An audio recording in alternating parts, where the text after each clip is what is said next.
Kisah kali ini kita sebut tokohnya dengan nama Namia. Namia lahir di keluarga menengah, tidak mewah, tidak kekurangan. Tapi sejak kecil Namia merasa ada yang kurang, yaitu kasih sayang orang tua. Orang tuanya berpisah saat ia masih remaja karena ayahnya diketahui diam-diam menikah lagi dengan wanita lain. Sejak saat itu, Roma tak lagi sama. Ia tinggal bersama ibunya, namun kehadiran lelaki lain di hidupnya, yaitu pacar ibunya, justru membuat segalanya semakin buruk. Saat berusia 19 tahun, pacar ibunya diketahui masuk ke kamar Namia saat Namia sedang tidur. Untungnya, Namia langsung terbangun dan mengusirnya. Namia ketakutan, lalu memberanikan diri untuk bicara pada ibunya. Berharap ibunya akan memutuskan hubungan dengan lelaki bejat itu. Saat Namia menceritakan kejadian itu pada ibunya ternyata tidak percaya. Bagi sang ibu, Namia hanya ingin memfitnahnya karena sejak awal memang Namia tidak pernah bisa menerima pacar ibunya. Itu mungkin bukan luka pertama bagi Namia, karena sebenarnya ia pernah mengalami kejadian traumatis saat usianya masih remaja. Namun Namia terlalu takut untuk bicara pada siapapun termasuk orang tuanya, sehingga ia tumbuh menjadi pribadi yang suka memendam luka sendiri. Maka saat ia mencoba speak up pertama kali dan ibunya tidak mempercayainya, ia merasakan sakit yang lebih dalam lagi. Bukan hanya karena ia mengalami hal pahit itu, tapi karena ia tidak dipercaya oleh ibunya sendiri. Akhirnya, karena merasa tidak aman tinggal di rumah sendiri, Namia memilih pergi. Ia kos sendiri sambil kuliah dan bekerja. Di masa-masa kuliah, Namia mencoba membuka hati. Ia berharap dengan memiliki pacar bisa membuatnya merasa dilindungi. Ia berpacaran dengan pria sebayanya yang cukup menyenangkan. Tapi hubungan itu perlahan menunjukkan wajah aslinya. Laki-laki itu ternyata posesif dan temperamental. Ia sering marah pada Namia hanya karena pesan singkat dari teman kuliah Namia yang padahal sama sekali tidak ada indikasi selingkuh. Bahkan hanya karena Namia berterima kasih pada kurir pengantar paket, pacarnya Namia bisa sangat emosi dan langsung melontarkan kata-kata kasar, serta tidak jarang menggunakan kekerasan fisik jika Namia mencoba membela diri. Namun setelah semua kekerasan verbal dan fisik yang ia terima, Namia tetap berpikir pacarnya hanya terlalu mencintainya. Di satu sisi, Namia merasa tidak tahan dan tersiksa atas sikap pacarnya. Tapi di sisi lain, Namia merasa ia butuh sosok pelindung sekaligus pasangan yang benar-benar menginginkannya. Untuk urusan finansial, Namia yang justru sering membayar makan, ongkos, bahkan membantu kebutuhan sang pacar. Ia pikir kalau ia cukup sabar, pria itu akan berubah. Setelah 3 tahun menjalani hubungan toksik tersebut, ternyata Namia menemukan bukti-bukti kalau ia diselingkuhi. Awalnya Namia memaafkan pacarnya dan berharap pacarnya akan berubah. Namun pada akhirnya, Namia menyerah setelah berkali-kali diselingkuhi. Namia tidak bisa lagi meyakinkan dirinya bahwa ini cinta. Ia sadar sikap posesif sama sekali bukan jaminan kalau orang itu akan setia. Namia juga sadar, sebaik apapun sikapnya pada pasangan dan sekuat apapun ia mempertahankan hubungan, pada akhirnya sifat dan perilaku pasangan bukan hal yang bisa ia kendalikan. Namia pun berpisah dengan laki-laki yang sudah memberinya pelajaran selama 3 tahun tersebut. Kurang dari setahun setelah putus dengan mantan pacar, Namia bertemu pria yang berbeda. Usianya lebih tua 5 tahun dari dia.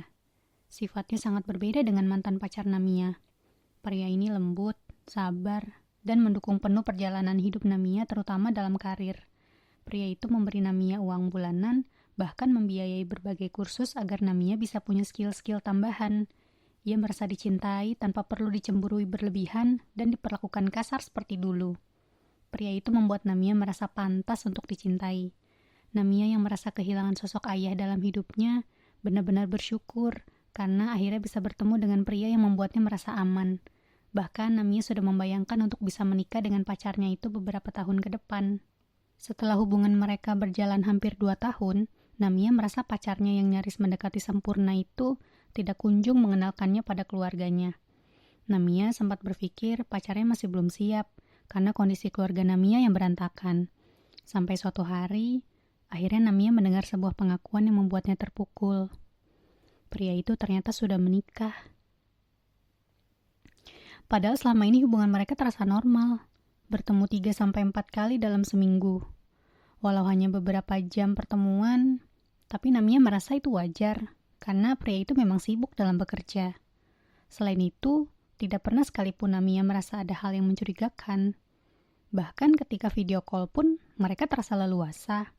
Namia merasa dikhianati, bukan hanya oleh pria itu, tapi juga oleh dirinya sendiri. Ia sangat membenci ayahnya karena menikah diam-diam. Dan kini, ia menyadari dirinya telah menjadi orang ketiga dalam rumah tangga orang lain. Pria itu beralasan hubungan dengan istrinya sangat dingin, dan mereka menjalani hubungan jarak jauh karena istrinya bertugas di kota lain selama 3 tahun. Sebaik apapun perlakuan pria itu pada Namia, tapi Namia tahu tidak ada alasan yang membenarkan perselingkuhan. Pria itu menegaskan ingin berpisah dari istrinya dan membangun hubungan baru dengan Namia.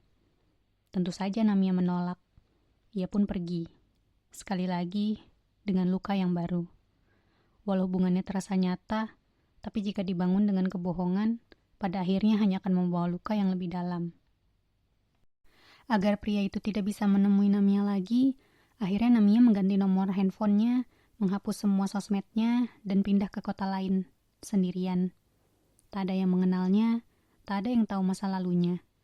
Ia bekerja, menabung, lalu dari tabungannya ia memulai bisnis. Tahun demi tahun, usaha itu mulai tumbuh. Bukan karena keajaiban, tapi karena kerja keras yang didorong oleh rasa sakit. Namia pernah hampir menyerah saat bisnisnya drop, tapi ia memutuskan untuk tetap bangkit karena ia ingat perjuangannya merintis usaha tersebut tidak mudah. Walaupun terasa berat, karena selain ia harus memikirkan karyawan yang bekerja padanya, ia juga harus mengirimkan uang untuk kedua orang tuanya. 5 tahun kemudian, bisnis Namia semakin maju. Lalu di tengah perjalanan itu, ia bertemu seorang pria. Seseorang yang tak datang dengan janji manis, tapi dengan ketulusan yang nyata. Namia dikenalkan dengan pria itu oleh temannya. Karena mereka sama-sama memiliki usaha, percakapan mereka semakin intens. Tanpa membuang banyak waktu, pria tersebut mengenalkan Namia pada keluarganya. Tak disangka, keluarganya menerima Namia dengan mudah. Mereka langsung menyayangi Namia, bahkan walau mereka tahu cerita masa lalu Namia. Karena kedewasannya pula, ia tanpa ragu menemui keluarga Namia untuk melamarnya. Walau kondisi keluarga Namia yang sangat berbeda dengan keluarganya. Dan dengan pertemuan itulah, akhirnya Namia berdamai dengan perasaannya kepada ayah serta ibunya. Namia sudah menerima apapun masa lalu yang pernah menimpanya. Namia bukan perempuan yang sempurna, tapi ia perempuan yang memilih tetap berdiri bahkan saat dunia berulang kali menjatuhkannya.